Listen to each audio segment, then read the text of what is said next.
আগে ঢুকাইয়া বাম হাতটা পরে ঢুকাইয়া বোতাম লাগাইতেছেন।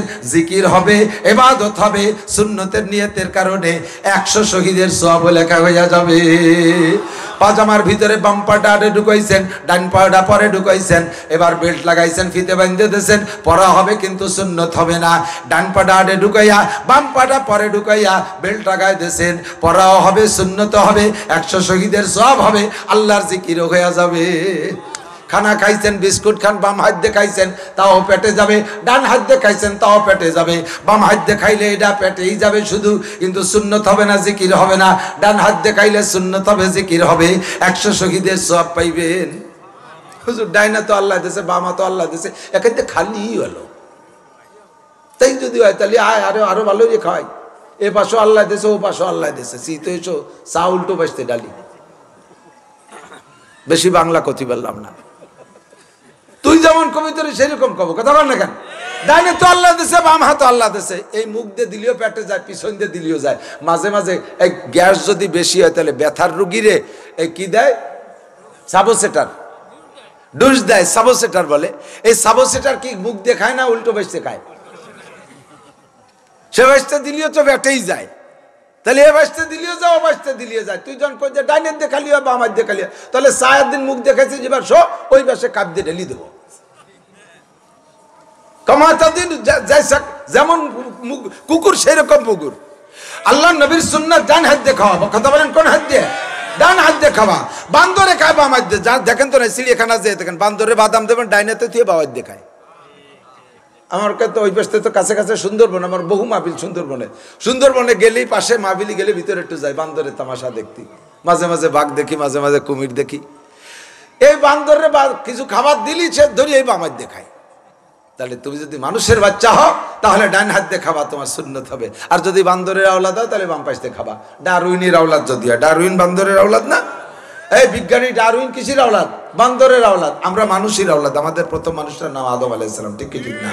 আমরা মানুষের আওলাদ, আমরা মানুষের সুন্নতের পর আমল করব।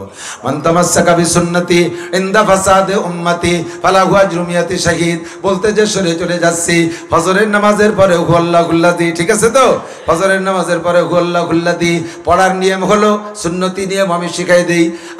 আমি হাদিসে যেভাবে পড়ছি, আমার উস্তাদদেরকে যেভাবে আমল করতে দেখতেছি, সারা বাংলাদেশে হাটাজারি, পটিয়া, বাবুনগর, জিরি, নাজিরহাট, লালবাগ, ফরিদাবাদ, মালিবাগ, যাত্রাবাড়ি, যত মাদ্রাসা আছে, যত কওমি মাদ্রাসা আছে, সব জায়গা গিয়ে দেখবেন এই হু আল্লাহুল্লাযীর আমল হলো ফজর মাগরিবের পরে আউযু বিল্লাহি সামিল আলিম মিনাশ শাইতানির রাজিম 3 বার পড়ি, এরপরে হু আল্লাহুল্লাযী। মাঝে বিসমিল্লাহ পড়ে না, মাঝে বিসমিল্লাহ পড়ে না।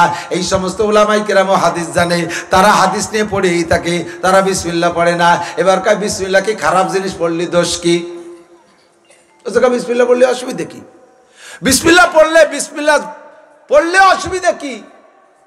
অসুবিধা নাই, ভালো জিনিস। মা মিন কুল্লু আমরিন জিবালিল্লাম ইবদা বিসমিল্লাহ ফাহুয়া আফতার, হাদিসে আসছে যে কোনো ভালো কাজ বিসমিল্লাহ দিয়ে শুরু না করলে তার লেজ কাটা হয়ে যায়। কিন্তু আমার নবী কি সে হাদিস তো নবী বলছেন, নবী কেন আমল করে নাই? নবী নিজেই আউযু বিল্লাহি সামিল আলিম মিনাশ শাইতানির রাজিম 3 বার পড়ে হু আল্লাহুল্লাযী পড়ছে। তাহলে নবী হাদিস বললেন বিসমিল্লাহ, হাদিস নবী নিজে আমল করলেন না কেন? 2 নম্বর কথা হলো শরিয়াত হলো মা তাকুমুর রাসূল, যেটা যেভাবে বলছে সেটা সেভাবে আমল করব। ওর মধ্যে কোনো যুক্তি খাটানোর দরকার নাই। যে জায়গা হাদিস নাই সেই জায়গা যুক্তির ব্যবহার করব। যেখানে হাদিস আছে সে জায়গা আমার যুক্তির দরকার নাই। নামাজ ভালো কাজ না মন্দ কাজ? ফরজ নামাজ, জোরে কোন? ফরজ নামাজ ভালো কাজ, ঠিক না? ভালো কাজ মানে কি? সর্বশ্রেষ্ঠ ভালো কাজ, যেটা আল্লাহর হুকুম। মাগরিবের ফরজ নামাজ কয় রাকাত? আপনার আজকে সময় আছে, হাফেজ মানুষ, ব্যতিব্যস্ততা নাই, ঝামেলাও নাই, আরো এনতে গেলি আজে বাজে কিছুর মধ্যে জড়িয়ে যেতে পারেন। এই জন্য মাগরিবের নামাজ 3 রিকাত বাংটা না পড়িয়ে ওর সাথে আর 1 রিকাত পড়িয়ে 4 রিকাত পুরোই ফেলাইছেন। আগের 3 রিকাত যেভাবে পড়ছেন, 4 নম্বর রিকাতটা আরো খুব ভালো করে পড়ছেন। হ্যাঁ, একবারে ধ্যান খেয়ালের সাথে কেমন যেন পুলসিরাতের পর দাঁড়ায় রয়েছেন। ডান পাশে জান্নাত, বাম পাশে জাহান্নাম, পিছনে আজরাইল, সামনে আল্লাহ। একেবারে মোহাব্বতের সাথে 1 রিকাতে সূরা বাকারা পুরো পড়ে ফেলাইছেন। রুকুতি 39 বার, সেজদায় 41 বার, আজিম আলা মারি দিয়েছেন। নামাজ হবে? এই 4 নম্বর রিকাত নামাজ হবে? শুধু 4 নম্বর রিকাত নষ্ট হবে না, পুরো সব শেষ, পুরো সব শেষ। কারণ তো সেজদা দিয়েছেন, রুকু দিয়েছেন, কিরাত পড়ছেন, নামাজ হবে না কা? ওইটা আল্লাহ রসুলের তরিকা না, ওটা আল্লাহ রসুলের কি না? তরিকা না। রমজানের রোজা ফরজ না নফল? রমজানের রোজা ফরজ না নফল? সারা রমজান রোজা রাখছেন, ঈদের দিন সবাই খাইয়ে দিয়ে একেবারে ডক করে বেড়াচ্ছে, আপনি সেদিন মুখ খান বেজার হয়ে রয়েছেন, কিছু খান নাই, শেষ রাত্রির এক গ্লাস পানি আর একটা খেজুর খেয়ে সেহেরি খেয়ে রয়ে গেছেন, দিন বইরে খান নাই, সন্ধ্যার সময় ইফতারি নিয়ে বইছেন। আল্লাহ দেখো আজকে ঈদের দিন সবাই আনন্দ করে খাচ্ছে, আমি আজও রোজা, আল্লাহ আমি আজও রোজা, দেখো যেদিন সবাই খায় সেদিন আমি আজও রোজা, তুমি আবার আজকে কি দিবা কও? আল্লাহ কয় তোমার আজকে জুতোর বাড়ি দেবো। শয়তান, তোরা আজকে রোজা থাকতে কইছে কিনা? একই সিস্টেমে 29 দিন 30 দিন রোজা রয়েছেন, তাতে আল্লাহ পুরস্কার দেয়, সেই সিস্টেমে ঈদের দিন রোজা রাখলে তার রোজা না, সেদিন আল্লাহ জুতোই দেবে দেবে। আল্লাহ কাইয়ামু জিয়াফাতিল্লাহ, মেহমান, ঈদের দিনগুলো হলো আল্লাহর মেহমানদারির দিন। আপনার মেয়ের বিয়ের দিন আপনার জামাই আসছে, মেয়ের বিয়ের দিন আসছে জামাই বরযাত্রী নিয়ে, সবাই খায়, জামাই চুপ করে বসেছে, আপনি যে আব্বু খাও, কয় না আব্বু আমি রোজা। জামাই যদি বিয়ের দিন রোজা থাকে শ্বশুর খুশি হবে? খুশি হবে? আল্লাহকে আমার মেহমানদারির দিন তোরে রোজা থাকতে কইছে কোন চোর? হ্যাঁ, বাড়াবাড়ি করে ইবাদত দিয়ে যা যতটুকু বলছে তা ততটুকু ইবাদত, কথা বলেন, ইবাদত যতটুকু বলছে ততটুকুর নাম ইবাদত, অতিরঞ্জিত করবি না।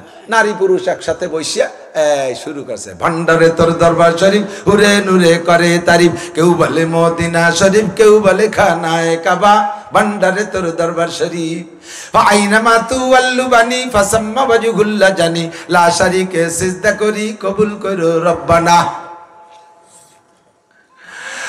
আল্লাহু আকবার।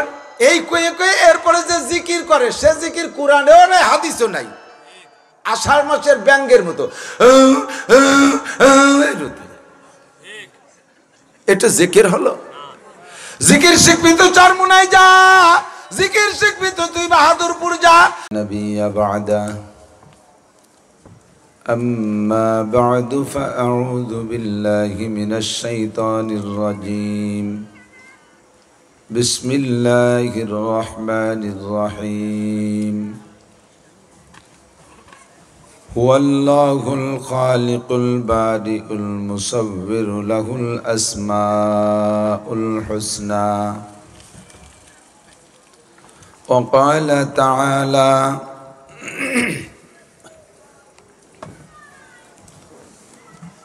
إن الذين قالوا ربنا الله ثم استقاموا تتنزل عليهم الملائكة ألا تخافوا ولا تحزنوا وأبشروا بالجنة التي كنتم توعدون نحن أولياؤكم في الحياة الدنيا وفي الآخرة ولكم فيها ما تشتهي أنفسكم ولكم فيها ما تدعون نزلا من غفور رحيم. وقال محمد رسول الله صلى الله عليه وسلم إذا وضع الميت في قبره يأتيه ملكان فيجلسانه فيسألانه فيقولا من ربك وما دينك ومن هذا الرجل الذي بعث فيكم إلى آخر الحديث أو كما قال عليه الصلاة والسلام. سبحانك لا علم لنا إلا ما علمتنا إنك أنت العليم الحكيم. جزى الله عنا محمدا ما هو أهله سبحان الله وبحمده سبحان الله العظيم. رب اشرح لي صدري ويسر لي أمري واحلل عقدة من لساني يفقه قولي. رب زدني علما. اللهم أرنا الحق حقا وارزقنا اتباعه وأرنا الباطل باطلا وارزقنا اجتنابه. সকলে বলি আমিন। একটু দুরূদ শরীফ পড়ে নেই, আল্লাহর রহমত 10 গুণ বেড়ে যাবে। আল্লাহুম্মা সাল্লি আলা মুহাম্মাদিন ওয়া আলা আলি মুহাম্মাদ কামা সাল্লাইতা আলা ইব্রাহিম ওয়া আলা আলি ইব্রাহিম ইন্নাকা হামিদুম মাজিদ। اللهم بارك على محمد وعلى آل محمد كما باركت على إبراهيم وعلى آل إبراهيم إنك حميد مجيد.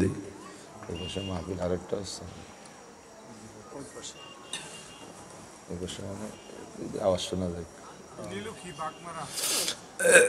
মাশাআল্লাহ।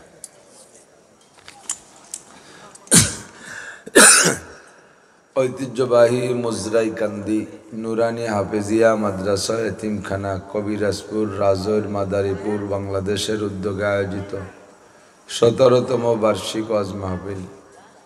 অধ্যক্ষর মাহফিলের সম্মানিত সভাপতি মাদ্রাসার সুযোগ্য সুদক্ষ মোহতামেম সাহেব হুজুর, পরিচালনা কমিটির সম্মানিত সাধারণ সম্পাদক সেক্রেটারি সাহেব ও সদস্যবৃন্দ, আজকের মাহফিলের সুযোগ্য সুদক্ষ দাওয়াতি উলামাই কেরাম, আহলে হক উলামাই কেরামের সহি মুতাকাল্লিমিন, এ অঞ্চলের অনেক অনেক উলামাই কেরাম, আইম্মায়ে মাসাজিদ, মাদ্রাসার আজিজ আমতুলাবা, প্রাণপ্রিয় দেশবাসী, পর্দার আড়ালে বসে থাকা মা ও বোনেরা, ওয়াজ করা ও শোনার একটা সুন্নতি টাইম মাগরিববাদ ও ফজরবাদ। বেশিরভাগ নবী আলাইহিস সালাতু ওয়াস সালাম এই 2 টাইমে বয়ান করতেন। সুন্নতি 2টা টাইমের একটা টাইমকে অনুসরণ করে আমাদের এই অঞ্চলের অনেক অনেক মানুষের চেয়ে আল্লাহ পাক আমাদেরকে আগে আসার বসার তৌফিক দান করেছেন। রব্বুল আলামিনের দরবারে আমরা শুকর আদায় করি আলহামদুলিল্লাহ।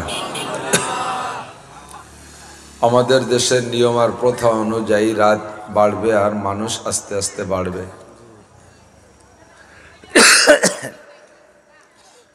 আমাদের বক্তা সকলেই মাশাআল্লাহ উপস্থিত, আলহামদুলিল্লাহ উপস্থিত। সব বক্তা বসে বসে এক বক্তার আর আলোচনা ভিতরে বসা বক্তারা শোনে। যতই গল্প করুক কানটা স্টেজের দিকে থাকে। ফিল্ডের শ্রোতারা খেয়াল করে না শুনলেও ঘরে বসা বক্তারা শোনে। কি জন্য শোনে? যাতে চর্বিত চর্বণ না হয়ে যায়। আগের হুজুর যা বলছে আমিও যেন তাই না বলি, তাহলে তো মানুষে বলবে একই কথা সব হুজুর বলে। কাজেই বয়ানের মধ্যে কিছু তাফান্নুন, কিছু পরিবর্তন বেশ কম থাকতে হবে। এর দ্বারা কি হবে? আমি যে কথাগুলো বলতেছি আগে আগে পরবর্তী বক্তারা এই কথাগুলো কমপক্ষে আজকের মাহফিলে আর বলবে না। আমার এই শুরুর কথাগুলো যারা আগে আসছেন তারাই শুনবেন, শেষ পর্যন্ত আস্তে আস্তে যারা পিছিয়ে আসবে তারা শুনবে না। হতে পারে আমি আলোচনার ভিতরে আমার এমন একটা আলোচনা এসে যেতে পারে, এমন একটা মাসআলা বলতে পারি, আল্লাহ যদি বলায়, যে মাসআলাটা না জানা থাকার কারণে আপনার জিন্দেগির ফরজ নামাজ পর্যন্ত নষ্ট হচ্ছিল। সারা জীবন নামাজ পড়তেছেন, ওই ছোট্ট একটা মাসআলা না জানা থাকার কারণে আপনার জিন্দেগির সব নামাজ শেষ। এই মাসআলাটা আজকে আমি এখন আলোচনায় নিয়ে আসলাম।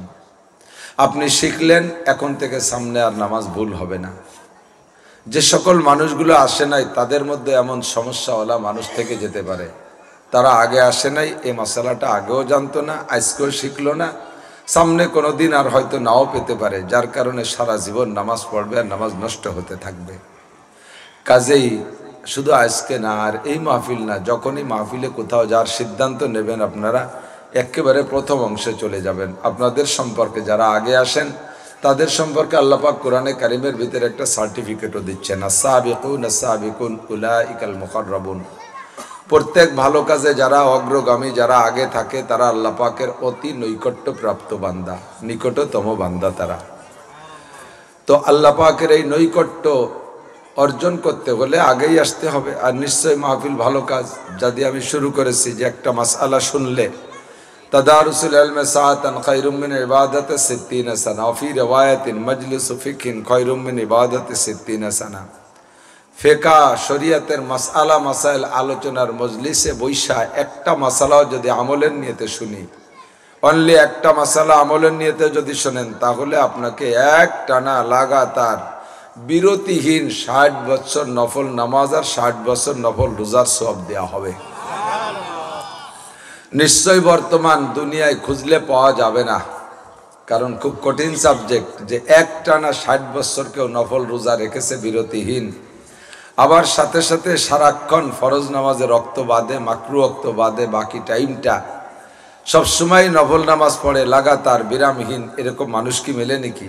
কোথাও পাবেন না। তো এত বড় লম্বা একটা ইবাদতের সওয়াব পাবেন শুধু মাসআলাটাকে আমলের নিয়তে শুনলেই। কন্যা সুবহানাল্লাহ।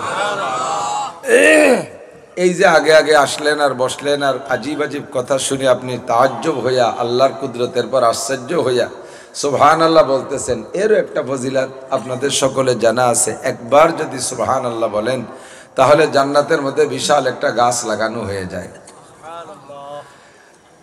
এবার সুবহানাল্লাহ কম হয়ে গেল, গাছ ছোট না কম? একটা গাছ, এই জন্য সুবহানাল্লাহ কম কইলেন না, কাল সকালে কবেন সুবহানাল্লাহ। সবাই বলি সুবহানাল্লাহ। এই গাছটা বাবরা গাছ না, কাটাওয়ালা বাবলা গাছ না, এই গাছটা বড় ফলদার গাছ, তার গোড়া উপর দিক মাথা নিচের দিক। কন্যা সুবহানাল্লাহ। কেসা সুযোগওয়ালা গাছ, দুনিয়ার গাছের গোড়া মাটিতে, আগা উপরে, ফল পড়ে খাতি কাঁচা দিয়া লাগে, কুটা লাগে, কত ঝামেলা। নিজি পার্টিরা বালি পোলা পান্ডে ডাকি আনা লাগে, তাকে ফলের ভাগ দেওয়া লাগে অথবা পয়সা দেওয়া লাগে। আর জান্নাতের গাছের গোড়া উপর দিক মাথা নিচের দিক ফলে ফুলে ভরা, হাঁটবেন আর আদ্যও তোলা লাগবে না, শুধু কামড়ায় কামড়ায় খাবেন। এরকম বিশাল ফলদার গাছ আপনার হয়ে যাবে। এই যে বারবার সুবহানাল্লাহ বলতেছেন, যারা সাত দোকান দিয়ে আর চানাচুরির দোকান দিয়ে ঘুরে বেড়াচ্ছে, ওরা তো আর এর ভাগ পাচ্ছে না, কাজেই তারা সব দিক দিয়ে লসে থেকে যাচ্ছে। একটা মাসালা শুনলে 60 বছর নফল নামাজ আর নফল রোজার সওয়াব। পাশাপাশি আমল করার পরে আরেকটা ফজিলত, এটা হলো শিখার ফজিলত, ভুল বুঝেন না যেন। এটা জাস্ট শুধু শিখছেন তাতেই ওই পরিমাণ, আর এটা শিখার উদ্দেশ্যে আসছেন তার জন্য আরেকটা ফজিলত আছে। আল্লাহ নবী সাল্লাল্লাহু আলাইহি ওয়াসাল্লাম বলেন, ওয়া ইন্নাল মালাইকাতা লা তাদাউ আজনিহাতিহা রিদান লিতালিবিল ইলম। যারা দ্বীনি মাসআলা শরীয়তের বিধিবিধান শেখার জন্য, বয়ান বক্তৃতা শোনার জন্য ঘর থেকে বেরিয়ে যায়, আবার ঘরে ফিরে আসে, যাওয়া ও আসার পথে নুরানি ফেরেশতা, বেগুনা মাসুম ফেরেশতারা আপনাদেরকে সম্মান প্রদর্শন করেন পায়ের নিচে পর বিছিয়ে দিয়া। আপনার পায়ের নিচে নুরানি পর বিছিয়ে দেয় তারা। আমি সুদ খাই, ঘুষ খাই, চুরি করি, ডাকাতি করি, লুচ্চবি করি, বদমাইশি করি, কত অপরাধে আমি অপরাধী, অথচ আমার মতো একজন ওড়া বাদামিয়া আন্তর্জাতিক খ্যাতি সম্পন্ন আজিল ফাজিল, আমরা শুধু একটু ওয়াজ শুনতে আইছি, আমাদের পায়ের নিচে ফেরেশতারা পর বিছিয়ে দেয়। আজকে আপনি কত বড় দুলমিয়া চিন্তা করতে পারেন? কন্যা সুবহানাল্লাহ। এরপরে আমলের বেলায় যাই আলাদা ফজিলত, সেটা হলো একটা সুন্নতের পর আমল করবেন, একটা সুন্নতের পর আমল করবেন, একটা সুন্নত। ফরজের সওয়াব কত আমার বলার কায়দা নাই, ফরজের সওয়াবের পরিমাণ আমি বলতে পারবো না। সুন্নতের সওয়াবের পরিমাণ হলো, হুজুর আলাইহিস সালাতু ওয়াস সালাম বলেন, মান তামাসসাকা বিসুন্নতি ইনদা ফাসাদে উম্মতি ফালাহু আজরু মিয়াতি শাহীদ। যে সময় দুনিয়া থেকে দেখবা যে এই সুন্নতটা ধীরে ধীরে বিলুপ্ত হয়ে যাচ্ছে মুসলমানের অলসতার কারণে, মুসলমান সুন্নতের প্রতি অলসতা করতে করতে সুন্নতটা প্রায় শেষের পথে, অথবা মুসলমানদের কোনো ষড়যন্ত্র সুন্নতগুলো মুসলমানদের থেকে বিতাড়িত করবে, মুসলমানকে সুন্নত মুক্ত করে একেবারে শূন্য হাতে। আর একটা সমস্যা আছে, যখন মানুষ সুন্নত থেকে সরে যায় তখন তার মধ্যে ওই ফাঁকে বেদাত ঢোকে। সুন্নত থেকে যখন সরে, ভিতরে থেকে যখন সুন্নত সরে যায়, ফাঁকটা ফাঁকা থেকে যায় না, ওই ফাঁকাটা বন্ধ হয় বেদাত দিয়ে। তো অমুসলমানদের ষড়যন্ত্র মুসলমানদেরকে বেদাতি বানানো আর মুসলমানদেরকে সুন্নত মুক্ত, সুন্নত শূন্য করা। এই পোলাপান বাঁশি বাজাস কিনা,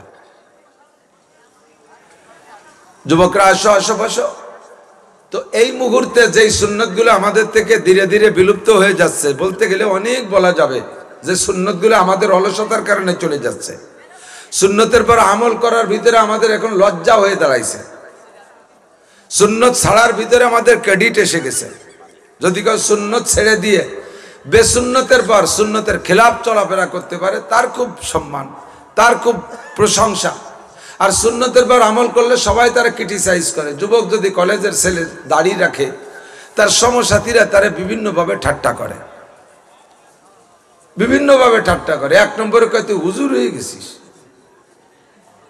এই কয়ে ঠাট্টা করে, করে কি করে না? তো হুজুর শব্দটা কি ভালো না মন্দ? কিন্তু ওই জায়গা যাইয়া এই হুজুর শব্দটা হয়ে গেছে ঠাট্টার শব্দ। বাপের ভাই বাপের পাশাপাশি সম্মান পায় চাচারা না, তাহলে চাচা একটা ভালো সম্মানী শব্দ না? কিন্তু যুবক যদি দাড়ি রাখে তারে খেপায়, এ চাচা, চাচা কয়ে খেপায়। আমার যখন দাড়ি দড়ি পাকে নাই, তখন তো আমরা তো ছোটবেলায় থেকে দাড়ি হওয়া থেকেই রাখছি, কোনোদিন দাড়িতে কেচিও লাগাই না, খুরও লাগাই না, যতটুকু আল্লাহ দেশে হইতে দাঁড়িয়ে আছে। আমাদের চাইতে বয়স বেশি, তারা তামাশা করে কয় চাচা এদিকে আসেন, চাচা এদিকে আসেন। এই শুনে বয়স আমার চেয়ে বেশি, চেহারায় বোঝা যায় আমি তার চেয়ে বয়স কম। আমি দাড়ি রাখছি বিদায় চাচা হয়ে গেছি। বললাম যে তুমি আমার চাচা কও কে? কয় যে আমার চাচারও দাঁড়িয়ে আছে, আপনারও দাঁড়িয়ে আছে, সেই হিসেবে চাচা কই। আমি বলি তো তোমার আব্বার দাঁড়িয়ে আছে না? আছে তো। কয় আব্বা কও। চাচার দাঁড়িয়ে আছে সেই হিসেবে যখন চাচা কয়, তা বাপের দাঁড়িয়ে আছে তা আব্বা ক। তাহলে ওই যে চাচা কইছে ওটা সম্মানের সাথে কর না, ওটা ঠাট্টা হইলে কইছে, উপহাস করে করেছে। এভাবে সুন্নতের বার আমল করলে ব্যঙ্গ করে, ঠাট্টা করে, উপহাস করে, তামাশা করে। আর সুন্নত ছেড়ে দিলে তাকে খুব, হ্যাঁ তোকে খুব হ্যান্ডসাম লাগতেছে, তুই স্মার্ট পুরুষ, একেবারে এক নম্বর, তুই দেখার মতো হয়েছে। তাহলে দাড়ি সাজলে ভালো দেখা যায়, প্যান্ট পরলে ভালো দেখা যায়, সুন্নতি পোশাক পরলে খারাপ দেখা যায়। এইভাবে করতে করতে করতে করতে আমাদের থেকে সুন্নতগুলো বিলুপ্তির পথে যখন হবে, এই মুহূর্তে একটা সুন্নতকে শিখলে আপনি কি পাবেন? 60 বছর নফল নামাজ আর 60 বছর নফল রোজার সওয়াব। আর ওই সুন্নতের পর আমল করলে পাইবেন নবী আলাইহিস সালাতু ওয়াস সালামের সাথে উহুদ, বদর, খন্দক, খায়বার 27টি যুদ্ধে হুজুর আলাইহিস সালামের সাথে যে সকল সাহাবায়ে কেরাম অংশগ্রহণ করে শাহাদত বরণ করেছিলেন, তাদের মতো শহীদদের 100 শহীদের যেই নেকি একটা সুন্নতের বিনিময়ে, সেই পরিমাণ নেকি। শুধু সুবহানাল্লাহ পর্যন্ত শেষ না, কাজে আনা যাবে, আমলের নিয়তে শুনতে হবে। আমি আজ থেকে আমল করবই। তামুতুনা কামা তাহয়াউন ওয়া তুহশারুনা কামা তামুতুন। যে কথাগুলো শুনবেন, এই কথাগুলোর পর যদি আমলি জিন্দেগি তৈরি করেন, আপনার জিন্দেগি এভাবে চলতে থাকবে। সুন্নতের ফাজাইল শুনলেন, সুন্নতগুলো শুনে শুনে সুন্নতগুলো শিখবেন। যেগুলো জানতে বাকি আছে উলামায়ে কিরামের কাছ থেকে জানবেন।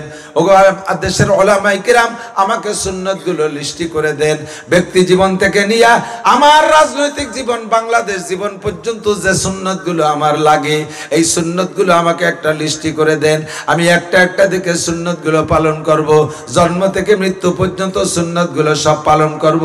আমি একটা সুন্নতি মানুষের জীবন যাপন করব। কারণ আমি উলামায়ে কেরামের কাছ থেকে শুনেছি, বিশ্ব নবীর বক্তব্য তামুতুনা কামা তাহয়াউন। তোমার জীবন যাপন হবে যেমন, তোমার জীবন যাপন হবে যেমন, আমার দিক, তোমার জীবন যাপন হবে যেমন, তামুতুনা কামা তাহয়াউন, তোমার মরণটা হবে ওই রূপে। জীবন হবে যেই রূপে, মরণ হবে তোমার সেই রূপে। ওয়া তুহশারুনা কামা তামুতুন, আর যেই রূপে তুমি মরবা, হাসরের মাঠে উঠবা তুমি সেই রূপে। দাড়িওয়ালা অবস্থায় জীবন যাপন, দাড়ি নিয়ে তোমার মরণ হবে, আর দাড়ি নিয়ে তোমার মরণ হবে, দাড়ি নিয়ে তোমার হাসর হবে। নবী পাকের দাড়ি ছিল, সাহাবায়ে কেরামের দাড়ি ছিল, তাবেঈনদের দাড়ি ছিল, তাবেঈনদের দাড়ি ছিল, উলামায়ে হাক্কানির দাড়ি ছিল, আবু হানিফা, শাফি, আহমদ, মালিক এনাদের দাড়ি ছিল, বুখারী, মুসলিম, তিরমিজি ওয়ালার দাড়ি ছিল, হাজী শরিয়াতুল্লাহ রহমাতুল্লাহ আলাইহির দাড়ি ছিল, হাফেজি হুজুরের দাড়ি ছিল, সদস্য সাহেবের দাড়ি ছিল, সরমুনার বিশ্ববের দাড়ি ছিল। দুনিয়ার যত উল্টো পাল্টির দাড়ি ছিল না, যত কাফের মুশরিক বেঈমানরা দাড়ি রাখে না। আমার মরণটা উলামায়ে কিরাম, সাহাবায়ে কিরাম, আম্বিয়া আলাইহিমুস সালামের চেহারায় যাতে হয়, এই জন্য আমার জীবন যাপনটা তাদের দাসে গড়তে হবে। এমন একটা প্রতিজ্ঞা যুবক তুমি করে ফেলো। আমি বুড়োকে ওয়াজ করি না, কারণ বুড়োরা এমনি ভালো হয়ে গেছে। কথা কন, কোমরে বল নাই, বাহুতে বল নাই, চোখের পাওয়ার কমে গেছে, হাঁটুতে গিরিশ নাই, মোবিল নাই, তেল নাই, উঠা বসা হতে পারে না, ভাজ হয় না, কুড়া হয় না, দায় থেকে ওনটা কবরমুখী, চাকা একটা পাংচার হয়ে গেছে, ঠ্যাং একখান কবরে চলে গেছে, আল্লাহ বিল্লে না হলে উপায় নাই তো। সিংহের মতো শক্তি সাহস সব হয়ে গেছে কত, কোনো মতে আসবে সে আসি ভাই খ্যাক শিয়ালের মতো। বুড়োরা কাজেই বুড়োকে ওয়াজ লাগবে না, লাগবে যারা সমাজ নষ্ট করে, তোমরা যুবকরা। দেখো এখানে ওয়াজ হচ্ছে, একদল যুবক সেনাবাহিনীর মতো পিছন যে মার্চ করতে করতে চলে গেল। আল্লাহু আকবার। তারা কোনোদিনও মরবে না ইনশাল্লাহ, আল্লাহ বাসাল, ওরা কোনোদিন বুড়ো হবে না। 200 বছর বয়সে যদি পায় তারপরে ওরা বুড়ো হবে না ইনশাল্লাহ। 40 পার হতে দাও, হাঁটুর বল শেষ দুদু, যা ভাবছো তা না। এই সব বুড়ো যেগুলি এখন 80-90 বছর বয়স, এদের যখন দাপট ছিল, যৌবন ছিল, তখন পায়ের ধাক্কায় রাস্তা কাঁপতো, পাশ দিয়ে কেউ লুঙ্গিতে শব্দ করে সামনে যাইতে দিত না, আমার পিছিয়ে ফেলে হাঁটবি। এই সমস্ত মানুষ এভাবে পাল্লা প্রতিযোগিতা দিয়ে করেই যৌবন অতিবাহিত করেছে। তাই সেই মানুষগুলো এখন 1 ওয়াক্তের ওযু দিয়ে 2 ওয়াক্ত নামাজ পড়তে পারে না। 1 ওয়াক্তের ওযু দিয়ে 1 ওয়াক্তের 3 প্রকারের নামাজ তাই শেষ হয় না। একবার ওযু করে সুন্নত পড়তে পড়তে ফিরে আবার তলপেট চিপে ধরে বাইরে চলে আইছে, ফিরে আবার পেশাব করে ওযু বানাই দিয়ে ফরজ পড়তি না পড়তি চুমো খাইয়া না হয় না, এই কই লাভ দিয়ে 12 চলে যায়, আবার পেশাব করে ওযু বানায়, বাই 2 রিকাত পড়া লাগে। 1 ওয়াক্ত ভর্তি 3 ওযু লাগে, কতক্ষণ না কেন, ঠিক না? আর এই বুড়োরা যখন যুবক ছিল তখন সকাল 9টার ওযু দিয়ে রাত ঈশার নামাজ পড়িয়ে ঘুমোতো। আর আল্লাহ বাসালি, তুমি তো রাস্তায় যে হাঁটতে গেলি 15 মিনিট পর পরে দাঁড়া, মেট্রো আসি, কলা গাছের জবের মধ্যে তোমার বসে পড়া লাগে, তোমার 40 পার হওয়া লাগবে না, তারপরেই তোমার শেষ। আল্লাহ এই যৌবন কালটারে কাজে লাগাও। আসো যুবক, শেখো, আমার জিন্দেগিটা হবে নবীওয়ালা জিন্দেগি, সাহাবীওয়ালা জিন্দেগি। রাজি আছি না ইনশাআল্লাহ? তৈরি করে একেবারে সহজ। আরো বরঞ্চ এদিক তাকান, প্রত্যেকটা শরীয়তের বিধান আমল করতেও সহজ, করার মধ্যে শান্তি, করার পরেও শান্তি, এবং করার পরে মানুষের কাছে প্রশংসা পাওয়া যায়। আর শরীয়তের বিধান ছাড়তে গেলে, অন্যায় করতে গেলে অন্যায়ের মধ্যে রিস্ক, প্রত্যেকটা গুনাহ করার মধ্যে রিস্ক, এবং গুনাহ করার সময় তো রিস্ক থাকেই, পরে তা নিয়ে দুশ্চিন্তা থাকে। জিনা করার মধ্যে রিস্ক, জিনা করার পরে দুশ্চিন্তা। আল্লাহ কোনোভাবে কেউ দেখলো নাকি, কেউ কোনোভাবে কয়ে দেয় নাকি? যদি জানাজানি হয়ে যায় তাহলে তো বাজারে নিয়ে জুতো দিয়ে বাড়িয়ে বেনে হুজুররা, মাতুবারে চেনো না, সেক্রেটারি যে মিজাজি মানুষ, পিঠির চামড়া থাকবে না বাড়ির ঠেলায়, এই টেনশনে ফিরে আর একবার চিনা করার আগ পর্যন্ত এই দুশ্চিন্তা করতে তালি থাকে। ফিরে বার করার পরে আবারও তোমার এই জাতীয় দুশ্চিন্তা। আমার এক পুলিশ আছে বড় মোহাব্বতের, এই পুলিশ দারোগা সাহেব এক মাহফিলি গেছে, আমার মাহফিল বন্ধ করতে ওসি সাহেব পাঠাই দিয়েছে বেনাপোল বর্ডারে, এই হুজুরির মাহফিল বন্ধ করে দিয়েছে। গোপালগঞ্জের মানুষ কি করতে কি কয় বলা যায় না, ইন্ডিয়া লো ঘরের কোনায়, ওই পাশেতে বিএসএফ গুলি হতে পারে, এর তার কাটার 20 হাত দড়ি। তো যাইয়া ও লোক বয়ান শুনতে যাইয়া, বয়ান বন্ধ করতে যাইয়া, আর বন্ধ হচ্ছে মনে নাই, 2-2.5 ঘন্টা বয়ান হয়েছে, চুপ করে শুনছে, শুনিয়ে টুনিয়ে ওই দিন তওবা করছে, কায়দা মতো তওবা। আমার গলা জড়াই ধরি, ওই পাশে মাথা দিয়ে বড় জুয়নটা কান্তি নাকের ময়লা, চোখের পানি দেওয়ার পিঠ ভাষা ফেলাইছে। জাগায় দাঁড়াইয়া ব্যানসন সিগারেট পকেটে ছিল 1 প্যাকেট মাত্র, একটা খাইছে, মুসরাই ভাঙ্গে পাততালে ডলি দিছে, সব কিছু থেকে তওবা করছে। তো উনি বলতেছে, হুজুর যতদিন তওবা করছিলাম না, ঘুষ পাইলে আশের বাচ্চার মতো গিলতাম, চাবাতাম না। আশের বাচ্চায় শামুক খাই দেখছেন, গেলে চাবাই নাকি, গিলিয়ে খেয়ে ফেলে না, এইরকম খাতাম। কোথায় ঘুষ আছে এসপি না জানলেও, ওসি না জানলেও আমি জানতাম যে ঘুষ কোথায় আছে, টাকা কিভাবে আদায় হতে পাবলিকের কাছে। এ হেকমত আল্লাহ আমার শিখিয়ে দিয়েছিল। আমি আল্লাহ তোমার শিখিয়ে দিয়েছে ঘুষ কা হেকমত আল্লাহ, কয় জুজ তো রইতে, এখন তো আল্লাহ ছাড়া মুখ দিয়ে বাইরে না। এভাবে খাইছি জন্মের খা। তবে সেই সময় মোটা ঘুষ খাইয়া রাতের মধ্যে ঘুম হতো না, সারা রাত মোবাইলের দিকে কান থাকতো, যে কোন জায়গা থেকে রিং আসে, কোন সার্কেল এসপি ফোন দেয়, এসপি সাহেব ফোন দেয়, ওসি সাহেব ফোন দেয়, আমার সে সিনিয়ররা ফোন দেয়, অমুক এত টাকা খাইছিস, ভাগ দিস কা, টাকা কি করছিস এই বেলা। এই ভয়তে সারাটা রাত ঘুম হতো না। সকালবেলা উঠে 8 খান পত্রিকা কিনতাম, যে আমার নাম কোন জায়গায় আছে, যে অমুক জায়গাতে ঘুষ খাইছে। এখন আল্লাহর রহমতে ঘুষমুষ সব ছেড়ে দিছি, রাতে একটু শাক রুটি খাইয়া শুয়ে যাই, শোয়ার সাথে সাথে নাক ডাকে ঘুম আসে। রাত 3টের পরে আর কে যেন আর আমার বিছানায় পিঠ থাকে না, মনে হয় যেন কে আমার উপর থেকে ডাকতেছে, আল্লাহ মুস্তাগফিরিন ফা আগফির আল্লাহ, ও হাবিব সারা জীবন ভরে ঘুষ খাইছিস, একটু উঠি আয়, সারা জীবন নামাজ পড়িস, উঠি আয়, সারা জীবন বিড়ি সিগারেট খাইছি, উঠিয়ে আয়, আমি আল্লাহকে রিয়াজ মানে আসি তোরে ক্ষমা করে দেওয়ার জন্য। আল্লাহ মুস্তাগফিরিন ফাগফির, আল্লাহ আয় গুনাহগার ক্ষমা প্রার্থী বান্দা তোরে ক্ষমা করে দেব। আল্লাহ মুস্তারজিকিন ফারজুকা, কারা আসিস অভাবী চলে আয়, আমি তোদের রিজিকের প্রশস্ত ব্যবস্থা করব। আল্লাহ মুস্তাশফিন ফাওয়াফিয়া, কারা আসিস রুগ্ন অসুস্থ চলে আয়, দুনিয়ার সব ডাক্তার ফেল করেছে, আমি আল্লাহ ফেল করি না, আমার কাছে আয় তোরে চিকিৎসা করে দেব। মনে হয় যেন কে আমার উপর থেকে ডাকে, ও গুনাহগার বান্দা চলে আয়। আর আমার বিছানায় পিঠ থাকে না, রাত 3টের পরে আমি আর ঘুমাইতে পারি না, কারণ ওদিকে সময় মতো শুয়ে পড়ছি। যে রাত্রে পেট্রোল ডিউটি না থাকে, ঈশার নামাজ পড়ে 4টে খানা খেয়ে আমি দোয়া কালাম পড়তে পড়তে ঘুমাই যাই, আমার ঘুমে কোনো টেনশন নাই। ও দোস্তরে গুনাহ করতে, গুনাহ যতদিন করেছি অতদিন পর্যন্ত টেনশন ছিল, এখন গুনাহ করি না, এখন কোনো টেনশন নাই। গুনাহ করার সময় দুশ্চিন্তা, আগেও দুশ্চিন্তা, পরেও দুশ্চিন্তা। কথা বলেন ঠিক কি ঠিক না? গুনাহ করতেও কষ্ট, আর গুনার পরে প্রতিদানও সেরকম দুনিয়ায়ও। আর নেকির কাজ করতে, একো দিও না, নেকির কাজ করতে মজা, অভ্যস্ত হয়ে গেলে কোনো খারাপই লাগে না। কতক্ষণ শরিয়াত যখন তবিয়াত বনে যায়, শরিয়াত যখন তবিয়াত বনে যায়, বোঝেন নাই, শরিয়াতটা যখন আপনার আখলাক আর চরিত্র আর বডির সাথে সেট হয়ে যায়, তখন শরিয়াতের কোনো কাজ করতে আপনার বেগ পাওয়া লাগে না। সেম কোয়ালিটি অফ মোটরসাইকেল চালানো। মোটরসাইকেল যখন প্রথম চালানো শিখতে গেছেন, সে সময় আগে আপনারে ভালো একজনের কাছ থেকে একটা সবক পড়িয়ে নিয়ে লাগছে। কয়ে দেখ, আমি তো কেবল গাড়ি কিনে নিয়েছি, কয় যে এইটাতে চাবি দিয়ে ইঞ্জিন অন করতে, অন করলে ওখানে এন শব্দ আছে, এন একটা অক্ষর আছে, দেখবি যে ওইটা সবুজ বাতি জ্বলে উঠছে। সবুজ বাতি জ্বললে বুঝবি যে ইঞ্জিন অন হয়েছে। এবার হয় কিকার অথবা হাতে আছে সুইচ, চাপ দিবি, এটা চাপ দিলে স্টার্ট হয়। এরপরে হাতের মধ্যে মুড়ায় রাখবি পিকআপ, বাম হাতে ক্লাস আছে, চাপিয়ে ধরবি, ক্লাস চাপিয়ে ধরে পিকআপ হালকা হালকা বাড়ায় রাখবি, নাহলে ইঞ্জিন অফ হয়ে যায়। ক্লাস চাপা অবস্থায় একটা গিয়ার মারবি, একটা গিয়ার মারিয়ে হালকা করে গিয়ারটা ছেড়ে দিয়ে পিকআপ ছাড়বি আস্তে আস্তে। একবারে ছাড়ি দিলে আবার গাড়িতে লাভ দিয়ে তোরে চালাতে পারে, তলে ফেলাই দিয়ে লাফাই পড়ে, আস্তে আস্তে ছাড়বি। কত দূর যাওয়ার পরে আর একটা ক্লাস করবি, আবার ক্লাস করে আবার গিয়ার মারবি, এভাবে ক্লাস করে করে গিয়ার করতে হয়। আর গিয়ার করার পরে ক্লাস আস্তে আস্তে ছাড়তে হয়। আর এরপরে 5টা মারা হয়ে গেলি বারা, তারপরে যত মুড়াবি আর 6 লেনে যাবি, একেবারে যাত্রাবাড়িতে ভাঙ্গা পর্যন্ত চোখ বুঝে চালাবি, এদিক ওদিক নেই। মাঝে মাঝে কুত্তু আসতে পারে, একটু খেয়াল রাখিস। আর ওভারটেক করার সময় হরেন দিয়ে যাইতে হয়, এইগুলো আর কি, এইগুলো।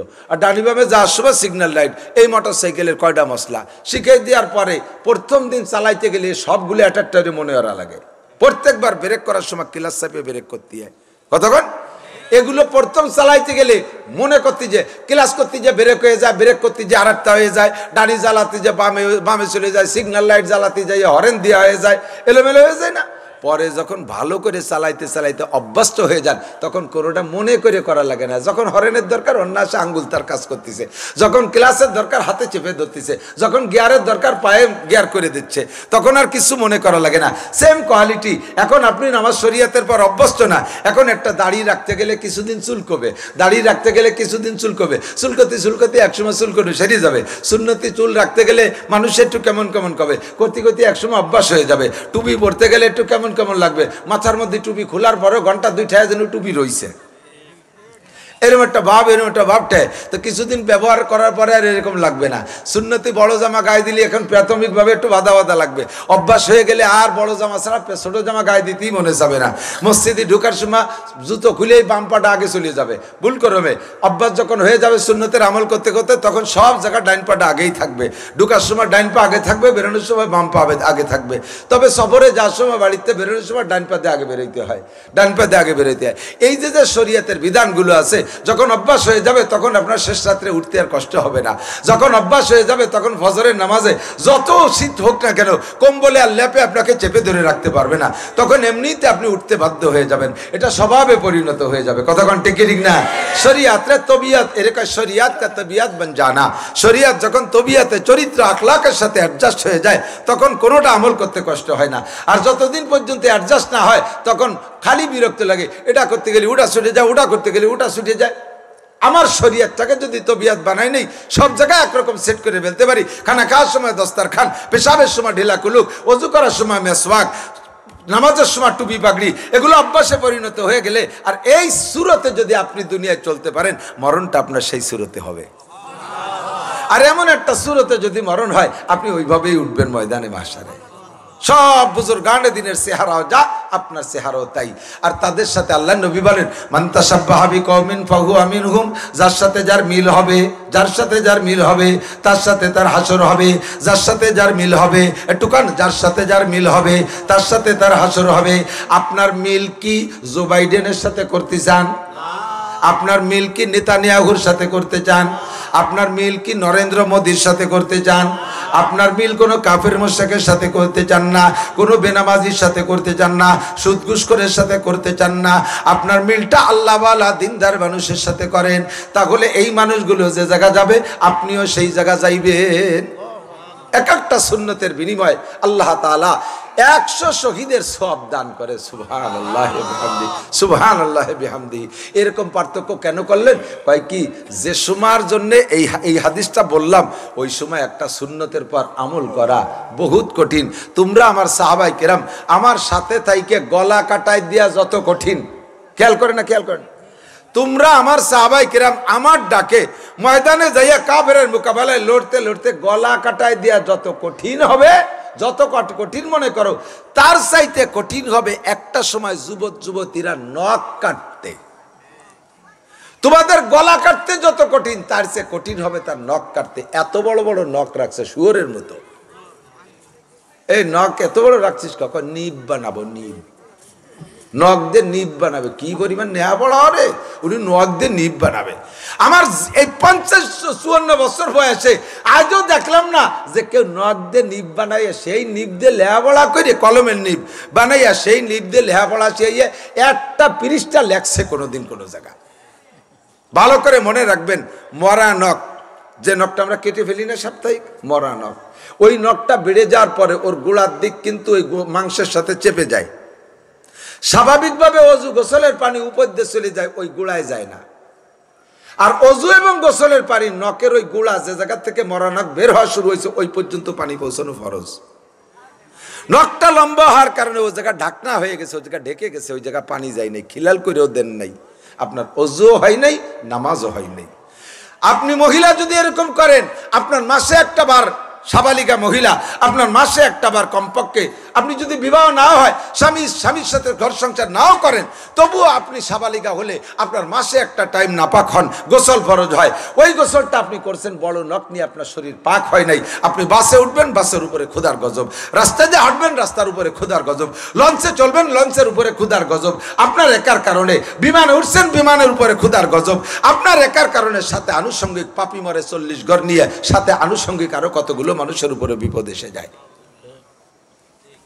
নখটা সুন্দর করে কাটবেন।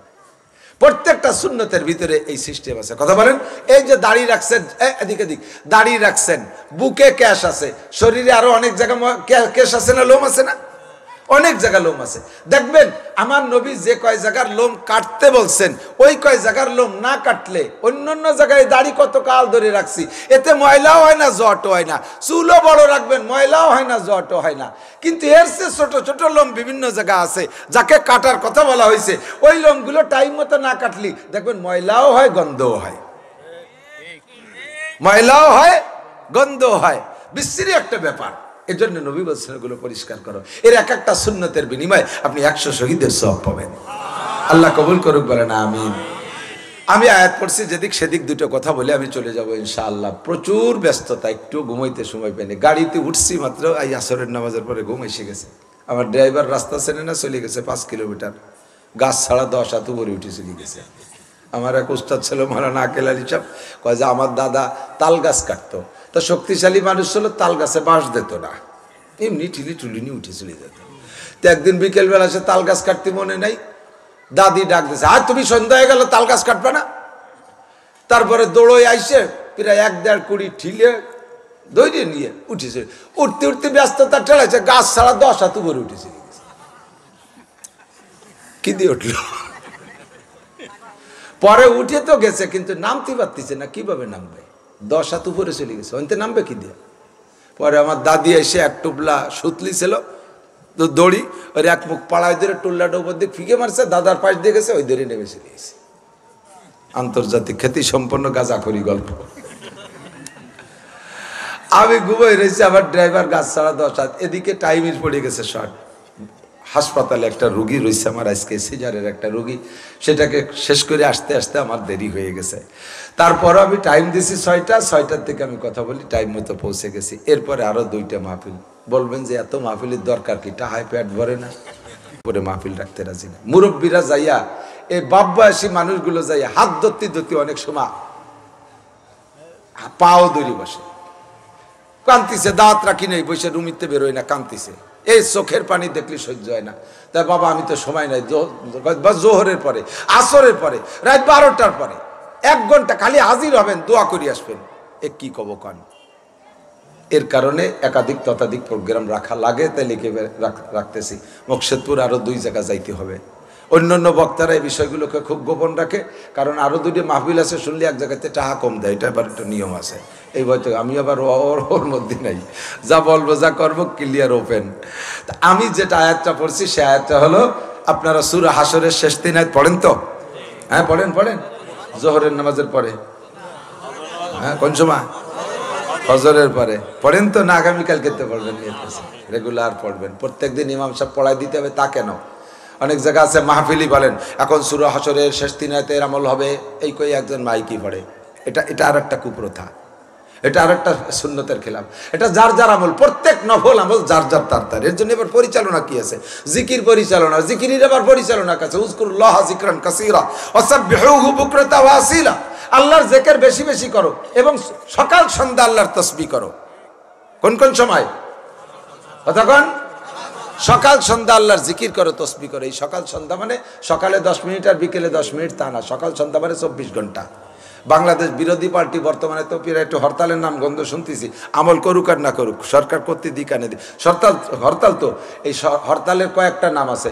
একটা হলো 6 ঘন্টা হরতাল, আরেকটা হলো 12 ঘন্টা হরতাল, আরেকটা 72 ঘন্টা হরতাল, আরেকটা হলো 48 ঘন্টা হরতাল, আরেকটা হলো সকাল সন্ধ্যা হরতাল। আছে না নাই? তো অন্য যে কটার ব্যাখ্যা যা হোক আর না হোক, সকাল সন্ধ্যা হরতালের কি মানে? যে সকালে ঘন্টাখানিক হরতাল, বিকেলে ঘন্টাখানিক হরতাল, আর দিন ভরে গাড়ি চলবে। এই সকাল সন্ধ্যা হরতাল মানে 24 ঘন্টা হরতাল। কত ঘন্টা কেন? তো তোমার হরতালের সময় যদি সকাল সন্ধ্যা হরতাল মানে 24 ঘন্টা হরতাল হয়, তাহলে ওয়াসাব্বিহুহু বুকরাতা ওয়া আসীলা, আল্লাহর তাসবিহ জিকির করো সকাল সন্ধ্যা, এর মানে 24 ঘন্টা। এর মানে কি? কথা কয় না। এর মানে কি? 24 ঘন্টা জেকের অর্ব হুজুরি আপনাকে দ্বারা সম্ভব। পরের ভাতে বেগুন দিয়ে খান, 4 টিফিন কারি পাঠাই দেন, আমরা ভাত ভরিয়ে দেই, গাদায় খাইয়ে দিয়ে আল্লাহ বিল্লে করতে হবে। আমাকে ইরি ধান কাটা লাগে, পাট কাটা লাগে, পিঁয়াজ লাগানো লাগে, গাড়ি চালানো লাগে, চাকরিওয়ালা লাগে, হুমন তো পার না। সকাল সন্ধ্যা 24 ঘন্টা। ওই সকাল সন্ধ্যা কইছে, সকাল সন্ধ্যা হলে একটু করবো, নালি করবো টরবো না। আল্লাহ কয় না, তোমার 24 ঘন্টা ওই তোমার সব তাই ইরি দানো জিকির। কোন সুবহানাল্লাহ। তোমার চাকরিও জিকির, তোমার ABCD পড়াও জিকির, সব কিছু জিকির হবে, কোনটা জিকিরের থেকে বাইরে না। সিস্টেম হলো মা তাকুমুর রাসূলু ফাকুযুহু ওয়া মা নাহাকুম আনহু ফান্তাহু। আল্লাহ পাক রব্বুল আলামিন বলেন, আমার নবী এই দুনিয়ার যত কাজ আছে সব কাজের ভিতরে বৈধ আর অবৈধ 2টা ভাগ করে দিয়েছে। বৈধ কাজগুলো, যত কাজগুলো আছে এই কাজগুলো বৈধ পদ্ধতিতে করো। একই কাজের ভিতরে বৈধ অবৈধ 2 রকম ঢুকে যায়। সন্তান জন্ম হয় নারীর পেট দিয়া, নারী আর পুরুষের মিলনের মাধ্যমে। কতক্ষণ? নারী আর পুরুষের মিলনের মাধ্যমে সন্তান জন্ম হয়। এই মিলনটাও 2 প্রকার, বৈধ মিলন, অবৈধ মিলন। মিলন যদি বৈধ হয় তাহলে ওই মায়ের পেটের সন্তানটা হবে বৈধ, আর মিলনটা যদি অবৈধ হয় তাহলে সন্তানটা হবে অবৈধ। এই টাকায়, একই টাকা, 1000 টাকার নোট আমার কাছে যতক্ষণ আছে ততক্ষণ হালাল। টাকাটা আপনার কাছে যাওয়ার সাথে সাথে ওই টাকাই হারাম, কারণ আমার কাছে আছে, পরিশ্রম করে আমি কামাই করে নিয়ে আসি। আপনি আমার হাতের থেকে থাবাই দিয়ে কাড়ি নিয়ে গেছেন। একই টাকার ভিতরে সামনের পথ দাঁড়াইয়া 2 রকম মাসলা হয়ে গেছে, ঠিক না? মা তাকুমুর রাসূলু ফাকুযুহু ওয়া মা নাহাকুম আনহু ফান্তাহু। আমার আল্লাহ বলেন দুনিয়ার যত কাজ আছে সব কাজের ভিতরে বৈধতা খুঁজে কাজগুলোকে সেইভাবে করো। তোমার জামা গায়ে দিবা, এই জামা গায়ে দেওয়াটাও তোমার ইবাদত হয়ে যাবে, এটা জিকিরের শামিল হবে। প্রত্যেকটা আমল করা মানে আল্লাহর স্মরণ করা, প্রত্যেকটা আমল করা মানে আল্লাহর স্মরণ করা। কতক্ষণ জিকির মানে আল্লাহর স্মরণ, জবানে করো আর অন্তরে করো, জিকির মানে আল্লাহর স্মরণ। প্রত্যেকটা শরীয়তের আমলের মধ্যে আল্লাহর স্মরণ হইয়া যায়, আল্লাহর জিকির হইয়া যায়। এই জামাটা গায়ে দিয়েছেন আপনি, বাম হাতটা আগে ঢুকাইয়া ডান হাতটা পরে ঢুকাইয়া বোতাম আটকাইছেন, জামা গায়ে দেওয়া হবে কিন্তু জিকির হবে না, ইবাদত হবে না, নেকি পাবেন না। ডান হাতটা আগে ঢুকাইয়া বাম হাতটা পরে ঢুকাইয়া বোতাম লাগাই দিয়েছেন, জিকির হবে, ইবাদত হবে। সুন্নতের নিয়তের কারণে 100 শহীদের সওয়াব লেখা হইয়া যাবে। পাজামার ভিতরে বাম পাটা আগে ঢুকাইছেন, ডান পাটা পরে ঢুকাইছেন, এবার বেল্ট লাগাইছেন, ফিতে বাঁধতে দিয়েছেন, পরা হবে কিন্তু সুন্নত হবে না। ডান পাটা আগে ঢুকাইয়া বাম পাটা পরে ঢুকাইয়া বেল্ট লাগাই দিয়েছেন, পরাও হবে, সুন্নত হবে, 100 শহীদের সওয়াব হবে, আল্লাহর জিকিরও হয়ে যাবে। খানা খাইছেন, বিস্কুট খান, বাম হাত দিয়ে খাইছেন তাও পেটে যাবে, ডান হাত দিয়ে খাইছেন তাও পেটে যাবে। বাম হাত দিয়ে খাইলে এটা পেটেই যাবে শুধু, কিন্তু সুন্নত হবে না, জিকির হবে না। ডান হাত দিয়ে খাইলে সুন্নত হবে, জিকির হবে, 100 শহীদের সওয়াব পাইবেন। হুজুর ডাইনা তো আল্লাহ দিয়েছে, বামা তো আল্লাহ দিয়েছে, এখানে খালি হলো। তাই যদি হয় তাহলে আরো ভালো রে খাওয়াই, এ পাশও আল্লাহ দিয়েছে, ও পাশও আল্লাহ দিয়েছে, শীত হয়েছো চা উল্টো বাঁচতে ডালি। বেশি বাংলা কথি বললাম না, তুই যেমন কবিতরে সেরকম কব, কথা বল না কেন? ডাইনে তো আল্লাহ দিছে, বাম হাত আল্লাহ দিছে, এই মুখ দিয়ে দিলেও পেটে যায়, পিছন দিয়ে দিলেও যায়। মাঝে মাঝে এই গ্যাস যদি বেশি হয় তাহলে ব্যথার রুগীরে এই কি দেয়, সাবোসেটার ডোজ দেয়, সাবোসেটার বলে। এই সাবোসেটার কি মুখ দিয়ে খায় না উল্টো বেসতে খায়? সে বেসতে দিলেও তো বেটেই যায়, তাহলে এ বাসতে দিলিও যাও, বাসতে দিলিও যায়। তুই যখন কই যে ডাইনের দেখালি হয়, বামার দেখালি হয়, তাহলে 4 দিন মুখ দেখাইছি যেবার শো ওই বাসে কাপ দিয়ে ঢেলি দেবো। কমাতা দিন যেমন কুকুর সেই রকম পুকুর। আল্লাহ নবীর সুন্নাত ডান হাত দিয়ে খাওয়াবো, কথা বলেন কোন হাত দিয়ে? ডান হাত দিয়ে খাওয়া। বান্দরে খায় বাম হাত দিয়ে, যা দেখেন তো না চিড়িয়াখানা যেয়ে দেখেন বান্দরে বাদাম দেবেন ডাইনাতে তুই বাম হাত দিয়ে খায়। আমার তো ওই পাশে তো কাছে কাছে সুন্দরবন, আমার বহু মাহফিল সুন্দরবনে। সুন্দরবনে গেলেই পাশে মাহফিলি গেলে ভিতরে একটু যাই বান্দরে তামাশা দেখতে, মাঝে মাঝে বাঘ দেখি, মাঝে মাঝে কুমির দেখি। এই বান্দরে কিছু খাবার দিলি সে ধরি এই বাম হাত দিয়ে খায়। তাহলে তুমি যদি মানুষের বাচ্চা হও তাহলে ডান হাত দিয়ে খাবা, তোমার সুন্নত হবে। আর যদি বান্দরের আওলাদ হয় তাহলে বাম পাশ দিয়ে খাবা। ডারউইনের আওলাদ যদি হয়, ডারউইন বান্দরের আওলাদ না? এই বিজ্ঞানী ডারউইন কিসের আওলাদ? বান্দরের আওলাদ। আমরা মানুষের আওলাদ, আমাদের প্রথম মানুষটার নাম আদম আলাইহিস সালাম, ঠিক কি ঠিক না? আমরা মানুষের আওলাদ, আমরা মানুষের সুন্নতের পর আমল করব। মান তামাসসাকা বিসুন্নতি ইনদা ফাসাদে উম্মতি ফালাহু আজরু মিয়াতি শাহীদ। বলতে যে সরে চলে যাচ্ছি, ফজরের নামাজের পরে হু আল্লাহুল্লাযী, ঠিক আছে তো? ফজরের নামাজের পরে হু আল্লাহুল্লাযী পড়ার নিয়ম হলো সুন্নতি নিয়ম, আমি শিখাই দেই। আমি হাদিসে যেভাবে পড়ছি, আমার উস্তাদদেরকে যেভাবে আমল করতে দেখতেছি, সারা বাংলাদেশে হাটাজারি, পটিয়া, বাবুনগর, জিরি, নাজিরহাট, লালবাগ, ফরিদাবাদ, মালিবাগ, যাত্রাবাড়ি, যত মাদ্রাসা আছে, যত কওমি মাদ্রাসা আছে, সব জায়গা গিয়ে দেখবেন এই হু আল্লাহুল্লাযীর আমল হলো ফজর মাগরিবের পরে আউযু বিল্লাহিস সামিউল আলিম মিনাশ শাইতানির রাজিম 3 বার পড়ি। এরপরে হু আল্লাহুল্লাযী, মাঝে বিসমিল্লাহ পড়ে না, মাঝে বিসমিল্লাহ পড়ে না। এই সমস্ত উলামায়ে কেরাম হাদিস জানে, তারা হাদিস নিয়ে পড়েই থাকে, তারা বিসমিল্লাহ পড়ে না। এবার কয় বিসমিল্লাহ কি খারাপ জিনিস, পড়লি দোষ কি? বিসমিল্লাহ পড়লে অসুবিধা কি? বিসমিল্লাহ পড়লে অসুবিধা কি? অসুবিধা নেই, ভালো জিনিস। মামিন কুল্লু আমরিন জিবালিল্লাম ইবদা বিসমিল্লাহ ফাহুয়া আফতার, হাদিসে আছে যে কোনো ভালো কাজ বিসমিল্লাহ দিয়ে শুরু না করলে তার লেজ কাটা হয়ে যায়। কিন্তু আমার নবী কি সে হাদিস তো নবী বলছেন, নতুন নবী কেন আমল করে নাই? নবী নিজেই আউযু বিল্লাহিস সামিউল আলিম মিনাশ শাইতানির রাজিম 3 বার পড়ে হু আল্লাহুল্লাযী পড়ছে। তাহলে নবী হাদিস বললেন বিসমিল্লাহ, হাদিস নবী নিজে আমল করলেন না কেন? 2 নম্বর কথা হলো শরিয়ত হলো মা তাকুমুর রাসূল, যেটা যেভাবে বলছে সেটা সেভাবে আমল করব। ওর মধ্যে কোনো যুক্তি খাটানোর দরকার নাই। যে জায়গা হাদিস নাই সেই জায়গা যুক্তির ব্যবহার করব। যেখানে হাদিস আছে সে জায়গা আমার যুক্তির দরকার নাই। নামাজ ভালো কাজ না মন্দ কাজ? ফরজ নামাজ, জোরে কোন? ফরজ নামাজ ভালো কাজ, ঠিক না? ভালো কাজ মানে কি? সর্বশ্রেষ্ঠ ভালো কাজ, যেটা আল্লাহর হুকুম। মাগরিবের ফরজ নামাজ কয় রাকাত? আপনার আজকে সময় আছে, হাফেজ মানুষ, ব্যতিব্যস্ততা নাই, ঝামেলাও নাই, আরো হেনতে গেলি আজে বাজে কিছুর মধ্যে জড়িয়ে যেতে পারেন।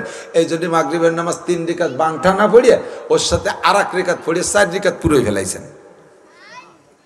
আগের 3 রিকাত যেভাবে পড়ছেন 4 নম্বর রিকাতটা আরো খুব ভালো করে পড়ছেন। হ্যাঁ, একবারে ধ্যান খেয়ালের সাথে কেমন যেন পুলসিরাতের পর দাঁড়ায় রয়েছেন। ডান পাশে জান্নাত, বাম পাশে জাহান্নাম, পিছনে আজরাইল, সামনে আল্লাহ।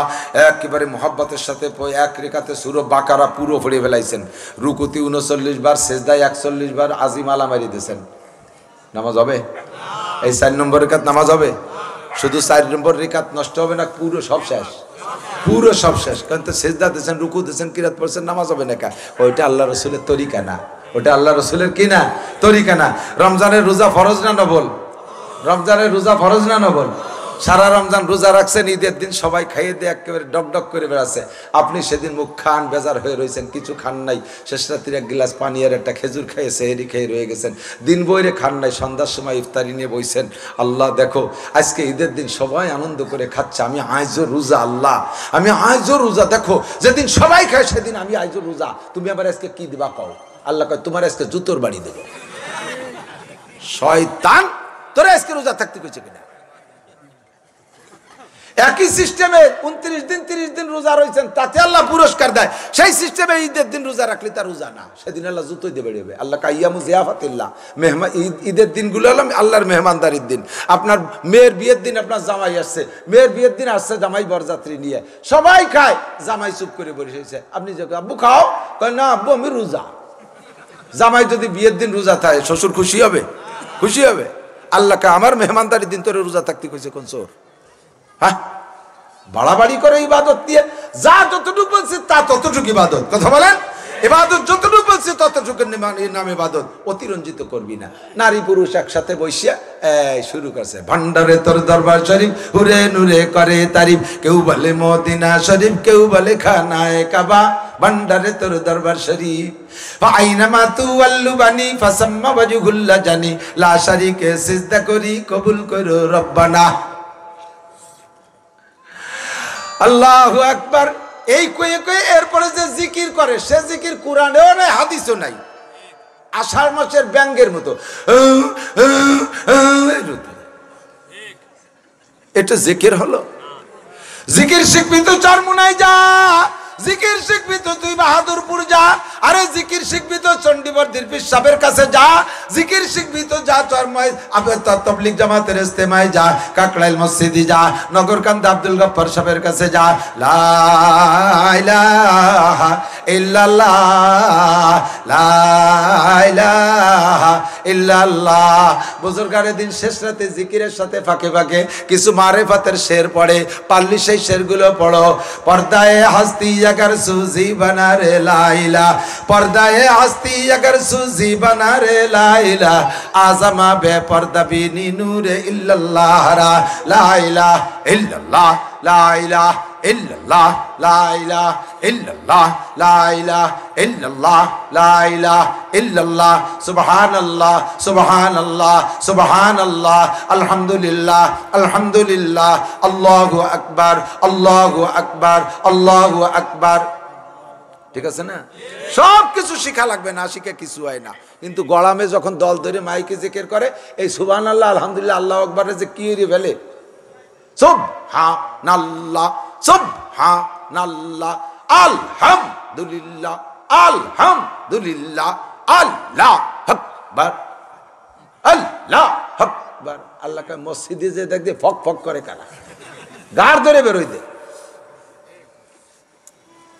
আলহাম একই এক প্রকারে কয় দুলিল্লাহ। দুলিল্লাহ কি? আলহামদুলিল্লাহ সুবহানাল্লাহ আলহামদুলিল্লাহ সুরি মিলুক আর না মিলুক, কথা বলেন। সুবহানাল্লাহ আলহামদুলিল্লাহ আল্লাহু আকবার, সুবহানাল্লাহ আলহামদুলিল্লাহ আল্লাহু আকবার। পড়বেন না একটু? সুবহানাল্লাহ আলহামদুলিল্লাহ আল্লাহু আকবার, লা ইলাহা ইল্লাল্লাহ মুহাম্মাদুর রাসূলুল্লাহ। একবার কলেমা লা ইলাহা ইল্লাল্লাহ পড়লে ওই ব্যক্তির আমলনামায় 4000 নেকি লেখা হইয়া যায়। তামলাউ মা বাইনাস সামাই ওয়াল আরদ, আসমান জমিনের মাঝখানের ফাঁকা জায়গাটা তার নেকি দ্বারা ভরপুর হইয়া যায়। আউযু বিল্লাহি সামিউল আলিম মিনাশ শাইতানির রাজিম তিনবার পড়া এরপরে পড়বেন হুয়াল্লাহুল্লাযী লা ইলাহা ইল্লাহু আলিমুল গায়বি ওয়াশ শাহাদাতি হুয়ার রহমানুর রহিম। এই সূরা হাশরের শেষ 3 আয়াত মাগরিবে যদি পড়েন ফজর পর্যন্ত 70,000 ফেরেশতা আপনার জন্য আল্লাহর কাছে ক্ষমা চায় এবং নেকি লেখে। আবার ফজর বাদ পড়বেন 70,000 ফেরেশতা ফজর থেকে মাগরিব পর্যন্ত ক্ষমা চায় এবং নেকি লেখে। ইতিমধ্যে আপনার মরণ যদি হয়ে যায়, দুনিয়ার কোনো মানুষ আপনার জানাজায় যদি অংশগ্রহণ নাও করে, ওই 70,000 ফেরেশতা যারা জীবন ভরে আপনার নামে নেকি লেখছে, ক্ষমা চাইছে, ওই 70,000 ফেরেশতা আপনার জানাজায় হাজির থাকে। ফেরেশতারা যার জানাজায় হাজির থাকে, ওই জানাজাটা কবুল জানাজা, ওই জানাজার বেনিফিট আলাদা, ওই জানাজার প্রতিদান আলাদা। আর আমার দেশে হাজার হাজার মানুষ জমা হয় জানাজায়, দেখছেন না, বড় বড় যে যত বড় নেতা তার জানাজায় তত। গত বছর না কবে দিন এক জানাজার ছবি দেখলাম, ভিডিও আইছে, দেখলাম প্রথম কাতারে প্রায় 20-22 জন হিন্দু নেতা। সুবহানাল্লাহ। যাকে জানাজায় হিন্দু আসে তাকে জানাজার ভিতরে বহু লোক বিনিয়োগ জুতিয়ে দাঁড়াতে পারে। আমি এক জানাজার ইমামতিতে দাঁড়াইছি হাই স্কুল মাঠে, মুসল্লি একজন আইছে আমার হুজুরের মধ্যে কয়টা রজু নাই, একটু অজু বানিয়ে আসতে কেন? ওর জানা মতে বিড়ি খালি অজু থাকে না। আমি কিভাবে বুঝলে? কয় যে এই যে মসজিদের ওই পাশে বিড়ি খাইছে, বাগানের মধ্যে বিড়ি ফেলাই দিয়ে এসে দাঁড়াইছে। কারণ বিড়ি খালি অজু ছোটে কি না ছোটে এ মশলা তো সব জায়গা বলে দেওয়া যায় না, আবার জায়গায় জায়গা বলাও লাগে। সাধারণভাবে বলে দিলে আর এক বিপদ, যদি কই যে বিড়ি খালি অজু ছোটে না, তাহলে মসজিদের বারান্দায় বসে খাওয়া শুরু করবে না। খাতি খাতি একামত দেশে ইমাম সাহেব হুজুর আপনি 2 টাইম দই দিয়ে ফেলাই দেন, গোষ্ঠী শুধু বিড়ি খাস। ওরে আর না কয়ে কইলাম কি, যাদের অজু নাই জানাজার নামাজ পড়তে অজু লাগে, অজু বানায় আসেন। নাপাক অবস্থায় জানাজা পড়া যায় না। একেবারে খোলা মাঠ, হাই স্কুলের বড় মাঠ, ওপেন মাঠ, পাশতে বাড়িঘর। ওর মধ্যে কয়জন চলে গেল অজু বানাতে, আর কয়জন অজু বানাতে গেল না, ওরা বাড়ি যে লুঙ্গি নিয়ে নদীতে চলে গেল। বোঝেন এর মানে? বোঝেন? আরো বড় মারাত্মক বেকায়দা রয়ে গেছে তাকে। গাদাগুলো মুসলমান হইছিস, আজও জানিস না যে ফরজ গোসল অবস্থায় জানাজার নামাজ পড়া যায় না, নাপাক অবস্থায় জানাজা পড়া যায় না। তুই যদি এইরকম জানাজা পড়িস, তোর জামাজ জানাজা ওইরকম 20 জন হিন্দুতি পড়বে। হরিভদ নইলে ঋষি গৌর গোমধ্য তোর জানাজার ইমামতি করবে, কোনো হুজুর তোর কপালে জটবে না। কুষ্টিয়ার এক এসপি কয় যে আমার হুজুর লাগে না, আমার হুজুরকে লাগে তো খালি এক জানাজা, আমার জানাজা আমি নিজেই পড়াতে পারি। ওর জানাজা বলেও নিজেই পড়াতে। তোকে বাইসে থাকতে পড়াইতে যাবি না মরার ঘরে পড়াবি? কি কবে পড়াবি? হুশ আছে তোর? এসপি বানাইছে কোন গাদা? ফেসবুকে দিচ্ছে, তার সরাসরি বক্তব্য শুনছে, দেখছেন না? ওর জানাজা বলেও নিজেই পড়াতে। আস্তাগফিরুল্লাহ, কিচ্ছু পারে না পড়তে। আয় আল্লাহ, যা বলতে চাইছি হুয়াল্লাহুল্লাযী লা ইলাহা ইল্লাহু, আমার জানাজায় যেন 70,000 ফেরেশতা হাজির হয়, কোন সুবহানাল্লাহ। আরো 500 ফেরেশতা আছে, ভিআইপি 500, ভিআইপি পারসন 500 ফেরেশতা। ওই 500 ফেরেশতা আপনার জানাজায় আসুক এবং ওই 500 ফেরেশতা আপনার কবরে থাকবে। ওরা জান্নাতে পৌঁছে দেওয়ার আগে আপনার থেকে বিচ্ছিন্ন হবে না, বলেন সুবহানাল্লাহ। এইরকম একটা বাহিনী ফেরেশতা নিয়ে কি আপনি মরতে চান? হ্যাঁ, রাজি? তাহলে একটা কাজ করতে হবে, সেটা কি? আল্লাহ কা ইন্নাল্লাযীনা ক্বালু রাব্বুনাল্লাহ, যারা বলবে আমার রব আল্লাহ। ভাই আমার রব কে? আল্লাহ। হ্যাঁ, এমনি তো বলেন রব মানে বুঝেন না, রবের অর্থ আবার তা জানেন, আগে জেনে নেন। রবের অর্থ হলো A to Z, আমার জন্ম সূচনা লগ্ন থেকে নিয়ে দুনিয়ায় যতদিন থাকবো অতদিন আমার ক্লাসিফিকেশন ভাবে আমি কোন ক্যাটাগরির মানুষ, আমার কোন বয়স, যে বয়সে যেমন আসবাবের দরকার সেই বয়সে সেই রকম আসবাব, যে ধরনের অবস্থার পর আমাকে যে ধরনের নিয়ামত দেওয়া দরকার ওই ধরনের নিয়ামত দিয়ে যিনি লালন পালন করতে পারে তিনি রব। ঠিক না? মুরগির বাচ্চা ডিমির থেকে বেরোইয়া 3 মাস দুধ খায়, কি খায়? খুদ খায়। দুধ খায় না খুদ খায়? তার জন্য আল্লাহ খুদির ব্যবস্থা রাখছে, দুধের ব্যবস্থা রাখে নাই। मुर्गा के आज बॉयजा बेरू आयद रूजी तलबत, मुर्गा के आज बॉयजा बेरू आयद रूजी तलबत, आदमी ज्यादा नदारत के रादो अकलो तमीज। মুরগির বাচ্চা ডিমির থেকে বেরোই, সে তার খাদ্য নিজে সংগ্রহ করে খেতে পারে, তার মাও যা খায় সেও তাই খায়। মানুষের বাচ্চা তা খায় না, তা মানুষের বাচ্চার মা খায় দুধ ভাত মাছ গোশত। বাচ্চারে যদি জন্মের পরে কয় তোরও গোশত রুটি খাতে হবে, তাহলে ও বাঁচবে একটাও? चार पारा कदरे ताकत बारेने बरजईफा कदरे हिम्मत कारेने যে যেমন ব্যক্তি তার জন্য সেরকম ব্যবস্থা করতে পারেন যিনি তিনি আমার বাজারে 20 কেজি ওজনের বল মাছ আছে ওই ইতালি অস্ট্রেলিয়া ফ্রান্স যারা থাকে তারা বাড়ি এসে বড় বড় বল মাছ কিনে খাবে বড় বড় বল মাছ একটা বল মাছের দাম 30,000 35,000 40,000 কি না থাকবে টিসিতে বুড়ো মানুষ টিসিতে কি আর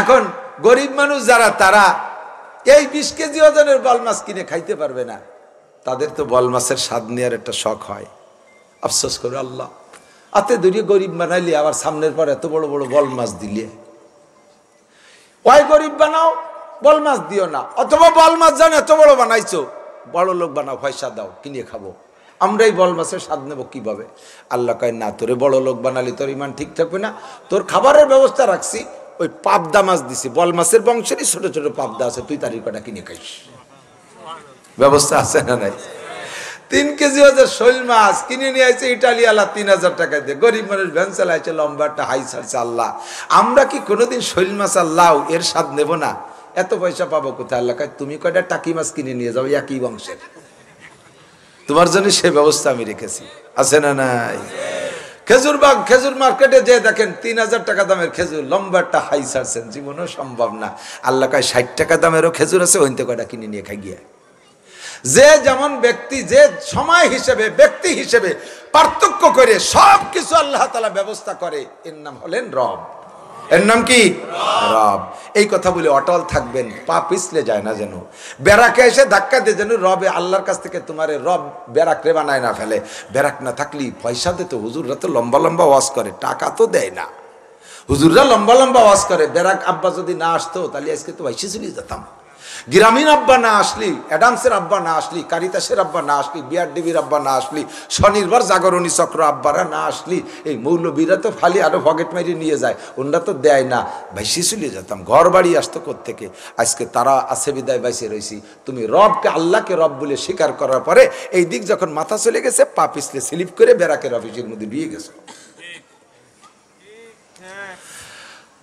আমলিগ না থাকলি শেষ হয়ে যেতাম বিএনপি আসলি আকাশে উঠে যেতাম এই যে কথাগুলো সব রুবুবিয়তের খেলাফ আমার সবকিছুর ব্যবস্থা কে করে আমলিগরে দরকার আল্লাহই আমলিগরে পাঠায় দেয় বিএনপির দরকার তারে আল্লাহই তৈরি করে দেয় কতক্ষণ ঠিক না এগুলো সব আমার খাদেম আমার রব আমার আল্লাহ ইন্নাল্লাযীনা ক্বালু রাব্বুনাল্লাহ যারা আল্লাহকে রব বলে বলেছে হুয়াল্লাহুল খালিকুল বারিউল মুসাব্বিরু লাহুল আসমাউল হুসনা আল্লাহর অনেক ভালো ভালো নাম আছে অন্য আয়াতের মধ্যে বলেন আল্লাহুল আসমাউল হুসনা ফাদউহু বিহা আল্লাহর অনেক ভালো ভালো নাম আছে 99টা নাম ওর যে কোনো একটা নাম ধরে তুমি ডাকতে পারো তবে 99টা নামের ভিতরে আল্লাহ পাক নিজে বেশি পছন্দ করে একটা নাম সেইটা হলো রব এই রব নামটা আল্লাহ বেশি পছন্দ করেন যার কারণে রূহের জগতে বসাইয়া ও জায়গা আল্লাহ জিজ্ঞাসা করেছিলেন আলাস্তুবি রব্বিকুম ও জায়গা আল্লাহ বলে নাই আলাস্তুবি আল্লাহকুম আলাস্তুবি খালিকিকুম আলাস্তুবি মালিকিকুম আমি কি তোমাদের আল্লাহ না আমি কি তোমাদের খালেক না আমি কি তোমাদের মালিক না এ বলে আল্লাহ জিজ্ঞেস করে নাই আল্লাহ জিজ্ঞাসা করেছিলেন আমি কি তোমাদের রব নই কথা বলেন এই রব নামটা আল্লাহর বেশি পছন্দ হয় বিদায় রূহের জগতে আল্লাহ রবের স্বীকৃতি নিয়েছেন আমরা বলেছিলাম বালা তুমি আমাদের রব এবার আল্লাহ কয় শুরু প্রথম রূহের জগতে একটা প্রশ্ন ছিল রব নিয়া আবার আরেকটা প্রশ্ন হবে রূহের কাছে আরেকটা শেষ প্রশ্ন হবে রূহের কাছে বডির কাছে প্রশ্ন হবে না বডির কাছে প্রশ্ন হবে না আবারও রূহের কাছে প্রশ্ন হবে ইজা উজিয়াল মাইয়িতু ফি কবরিহি ইয়াতিহি মালাকান মানুষ যখন কবরে রাখা হবে দুইজন ফেরেশতা আসবে ফাইলিসানিহি ফেরেশতা দুইজন এসে মাইয়াতটাকে উঠায় বসাবে ফায়াসআলানিহি দুইজনে তারে জিজ্ঞেস করবে মার রব্বুকা রব তোমার কে ও জায়গাও জিজ্ঞেস করছে আমি কি তোমাদের রব নই সেটাও রূহের কাছে জিজ্ঞাসা এবার কবরে নেওয়ার পরও জিজ্ঞাসা রূহের কাছে এই জিজ্ঞাসাটাও রূহের কাছে এ তোমাদের রব কে কথা বলেন তাতে বোঝা যায় যে আল্লাহর এই রব নামটা বেশি পছন্দ হয়েছে বিদায় শুরুতে মস্ক করায় দিয়েছে আবার পরীক্ষা নিচ্ছে হলে নিয়া জীবন ভরে পড়াইছে শুরুতে মস্ক করায় দিয়েছে অঙ্গীকার করাইছে করাইছে, আবার শুরুতে অঙ্গীকার করাইছে, শেষে যে পরীক্ষা নিচ্ছে, আর মাঝে লম্বা একটা টাইম যাতে ভুলে না যাও, এই জন্য তোমাকে তামরিন করাইছে, তোমারে মস্ক করাইছে, তোমারে প্র্যাকটিস করাইছে। 5 ওয়াক্ত নামাজের ভিতরে যত নামাজ পড়বা সব নামাজের মধ্যে সূরা ফাতিহা পড়বা, যাতে তুমি ওই রবরে ভুলে না যাও। সূরা ফাতিহার মধ্যে আছে আলহামদুলিল্লাহি রাব্বিল আলামিন, পড়েন না? জীবনে একবার পড়লেই তো যথেষ্ট নামাজের মধ্যে। সূরা ফাতিহা সারা জীবনে একবার পড়লে না? লা সালাতা ইল্লা বিফাতিহাতিল কিতাব, এক জানাজার নামাজ ছাড়া কোন নামাজ নাই যে তার মধ্যে সূরা ফাতিহা না পড়লে নামাজ হবে। নামাজ সূরা ফাতিহা না পড়লে নামাজ হবে? নামাজ হবে না। ইচ্ছাকৃত ছেড়ে দিলে নামাজ হবেই না। আর ভুল ক্রমে যদি ছুটে যায় সৌসিদায় তার গর্ত বন্ধ করতে হবে, গ্যাপ পূরণ করতে হবে। শুরুতে আল্লাহ জিজ্ঞেস করছে আমি কি তোমাদের রব নই? জি আপনি আমাদের রব। কবরে যার পরে রুহের কাছে জিজ্ঞেস করবে মার রব্বুকা, আবার সেই রবের জিজ্ঞাসা, যাতে ওই জায়গা বলার পরে কবরের প্রশ্নের জবাব দিতে ভুলে না যায়। এই জন্য সারা জীবন ভরে আল্লাহ মস্ক করায় রাখছে, সারা জীবন ভরে মস্ক করায় রাখছে যাতে ভুলে না যায়। আলহামদুলিল্লাহি রাব্বিল আলামিন পড়েন, আলহামদুলিল্লাহি রাব্বিল আলামিন, আলহামদুলিল্লাহি রাব্বিল আলামিন। আল্লাহর কাছে রবটা খুব পছন্দের নাম। কথা বলেন, যদি আপনি কবরে যাওয়ার পরে রব বলে স্বীকার করে যে জিজ্ঞাসা হবে, রবের সম্পর্কে জিজ্ঞাসা আলাস্তু বিরব্বিকুম যেটা বলছিল, কবরে যাওয়ার পরে মার রব্বুকা জিজ্ঞাসা হবে, আপনি বলবেন কি বলবেন? রব্বি আল আমলিগ, আমার রব আওয়ামী লীগ। নাকি আমার রব রাজনৈতিক এক নেতার নাম কয়ে দেবেন, আমার রব অমুক নেতা। ওমা দিনুকা, তোমার ধর্ম কি? আমলিগ, বিএনপি, জাতীয় পার্টি। পাশার চামড়া থাকবে না বাড়ির টেলায়। ও জায়গা কোন নেতার নাম যেন মনেই আসে না, খেয়াল হয়ে রেখেন। কারণ নেতা শুদ্ধ মাইর খাবেন। নেতাকে যে অবস্থা, সব দল, কোন দলের নাম করছি না, সব দলের নেতারা বাড়ি আসার সময় একা একা আসতে পারে না কেউ। কতক্ষণ আগে বাসখান গাড়ি, ফাঁসে বাসখান গাড়ি, মাঝখানে 3 খান গাড়ি, এক কালারের কালো গিলাস দিয়ে 8 টাকা, ওর মধ্যে ফলাই আসতে হয়, সামনে পুলিশই কু কু কু কু করতে করতে নিয়ে আসে, সেরি বেলায় নিয়ে আসে। কারণ যা করছে তাতে একা একা বাড়ি আসার কায়দা নাই। ভ্যানে আসতে গেলে পোলা বানায় পিঠে নামাই ফেলবে ভ্যানের তে। হ্যাঁ কতক্ষণ কাজেই ওগের নাম যেন কবরে গেলি কেউ কয়ে ফেলো না ভুল করবে, আমার রব অমুক নেতা। বাড়ির ঠেলায় শুয়ে পড়বা। রাদিতু বিল্লাহি রব্বান বলেন, কমপক্ষে এতটুকু বলে রব্বি আল্লাহ, রব্বি আল্লাহ। আমি মুনকার নাকিরের পক্ষে আপনার কাছে জিজ্ঞেস করি, আপনারা শ্রোতা জবাব দিবেন মার রব্বুকা। কথা কয় না, মার রব্বুকা, মার রব্বুকা ওয়ামা দিনুকা, তোমার ধর্ম কি? বলেন দিন ইয়াল ইসলাম। বলেন আরবিতে। ও জায়গায় ইংরেজিতে কলি কাজ হবে না শাশু, আরবি মুখস্থ করো। দিন ইয়াল ইসলাম, দিন ইয়াল ইসলাম। ওয়ামা দিনুকা, ওয়ামা দিনুকা, ওয়ামা দিনুকা, ওয়ামান নবিয়ুকা মুহাম্মাদুর রাসূলুল্লাহ। বলেন মুহাম্মাদুর রাসূলুল্লাহ সাল্লাল্লাহু আলাইহি ওয়াসাল্লাম। জবাব দিতে পারবেন তো এবার পুরস্কার শুরু হয়ে যাবে। আরশে আজিমের মালিক আসমান থেকে বলবে ফেরেশতারা, আমার বন্ধুকে 3টা প্রশ্ন করেছো, জবাব দিয়েছে সুন্দর করে, এক্ষুনি 3টে পুরস্কার দিয়ে দাও। 3 প্রশ্নের জবাবে 3টা পুরস্কার দিয়ে দাও। আলবিসুহু মিনাল জান্নাহ, 1 নম্বরে প্রথম পুরস্কার, প্রথম প্রশ্নের জবাবের পুরস্কার, তার গায়ে জান্নাতের জামা পরাইয়া দাও। আমার বান্দার কাফন পরে থাকতে পারবে না, জান্নাতি পোশাক পরাই দাও, পরাই দেওয়া হবে। 2 নম্বর পুরস্কার ওয়া আফরিশুহু মিনাল জান্নাহ, আমার বান্দা মাটিতে শুয়ে থাকতে পারবে না, জান্নাতের খাট পালং তার কবরে বিছাই দাও। 3 নম্বর পুরস্কার দিয়ে দাও আফতাহু লাহু বাবান ইলাল জান্নাহ, জান্নাতুল ফেরদাউসের সাথে তার কবরে একটা দরজা খুলে দাও। ফায়ুফতাহ, হাদিসের শব্দ ফায়ুফতা, আল্লাহ বলবেন, ফেরেশতারা পরিবেশন করবে। বন্ধুরে এইরকম একটা মরণ তুমি নিয়ে কবর পর্যন্ত যাবা। আল্লাহ পাক বলেন ইন্নাল্লাযীনা ক্বালু রাব্বুনাল্লাহ, যারা রবকে রব বলে স্বীকার করে, সুম্মাস্তাকামু, স্লিপ করে পড়ে যায় না, অটল অবিচল থাকে। এই গাজা ফিলিস্তিনের মুসলমানদের অবস্থা দেখেন, মরে যাচ্ছে তবুও মাথা নত করে না। কতক্ষণ মরে যাচ্ছে কাতরে তবুও মাথা নত করে না, মরাকে আরো ক্রেডিট মনে করতেছে। ফ্যামিলি সব মরে যাতে আনন্দিত। আমার ফ্যামিলি 16 জন মারা গেছে, কার্টন ভরে মিষ্টি নিয়ে চকলেট নিয়ে বিতরণ করে। সাংবাদিক ভদ্রলোক, তুমি কি ব্যাপার এত খুশিতে মিষ্টি বিতরণ করো কেন? আমার ফ্যামিলির 16 জন শহীদ হয়ে গেছে, কিয়ামতের ময়দানে আমি 16 জন শহীদের সদস্য, 16 সদস্য শহীদের ফ্যামিলির লোক হিসেবে আল্লাহর কাছে আমি আলাদা একটা মর্যাদা পাবো। আমার ফ্যামিলির 16 জন শহীদ, এইগুলি আমি উঠতে পারবো। এই আনন্দ নিয়ে তারা অটাল আছে। তারা হামাসের, তারা ইসরায়েলের কাছে মাথা নত করছে না, তারা আমেরিকার কাছে মাথা নত করছে না। মরে যাব, পুড়ে যাব, ছাই হয়ে যাব, তবু দুনিয়ার কোন নেতারে রব বলে মানি না। রব আমার আল্লাহ। আল্লাহ কয় এমন অবস্থায় মরবি, ও সাইয়েদা যদি চোখ থাকতো দেখতে পারতা। এই হায়রে কপাল মন্দ, চোখ থাকিতে বন্ধ। আমার কপাল খারাপ, তাই চোখ থাকতে দেখি না। যদি সেই সাহাবাওয়ালার চোখ থাকতো, বুজুর্গানে দিনের চোখের মতো চোখ থাকতো, ওখানে গেলে দেখতে পারতেন এই গাজার শহীদ বাচ্চাদেরকে রুহটা নিয়ে যাচ্ছে কারা? এই মহিলা শহীদ যারা শহীদ হচ্ছে, পড়ে যাচ্ছে, ওদের রুহ নিয়ে যাচ্ছে 500 ফেরেশতা। তাতানাজ্জালু আলাইহিমুল মালায়েকা। আল্লাহ কয় 500 ফেরেশতা পাঠানো হবে। এই 500 ফেরেশতা এসে তোমার পাশে দাঁড়ায় বলবে, আল্লাহ তাকাবু ওয়ালা তাহজানু, ভয় পেও না, টেনশন করো না, মরণকে ভয় পেও না, ভবিষ্যৎ নিয়ে চিন্তা করো না, পিছন নিয়ে টেনশন করো না।